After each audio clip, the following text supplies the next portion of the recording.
আল্লাহর হাবিব সাল্লাল্লাহু আলাইহি ওয়া আলিহি ওয়াসাল্লাম একবার একটা যুদ্ধ থেকে ফেরার পথে মরুভূমির মাঝখানে সেনাবাহিনীকে থামিয়ে বিশ্রামের ঘোষণা দিলেন যে তোমরা একটু বিশ্রাম নাও। তো উনি একটা গাছের নিচে বিশ্রামের জন্য গেলেন এবং সেখানে গাছের ডালে ওনার তলোয়ারটা ঝুলিয়ে রাখলেন, ঝুলিয়ে বিশ্রাম নিতে লাগলেন, ঘুমিয়ে পড়লেন। হঠাৎ এক বেদুইন এসে রাসূল সাল্লাল্লাহু আলাইহি ওয়াসাল্লামের এই কোষবদ্ধ তলোয়ারটা কোষমুক্ত করে এরকম হাতে নিল। রাসূল সাল্লাল্লাহু আলাইহি ওয়াসাল্লাম ঘুম থেকে জেগে উঠলেন।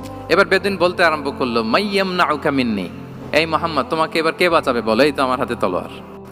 সাথে সাথেই আল্লাহর হাবিব সাল্লাল্লাহু আলাইহি ওয়া আলিহি ওয়াসাল্লাম উনি উত্তরে বললেন আল্লাহ। উত্তরে কি বললেন? কোনো চিন্তা ভাবনা নাই যে ওরে আঘাত করা যায় কিনা পাল্টা, বা কোনোভাবে ওর কনফিডেন্স ডাউন করা যায় কিনা, এদিক সেদিক কারো সাপোর্ট চাওয়া যায় কিনা, কোনো দিকে না তাকিয়ে কি বললেন? আল্লাহ। সব সময় তিনি আল্লাহ কেন্দ্রিক ছিলেন। এটাকে বলে গড সেন্ট্রিক মাইন্ডসেট। যে কোনো পরিস্থিতিতে তিনি আল্লাহ যে আমার সাথে আছেন এটা কল্পনা করতেন।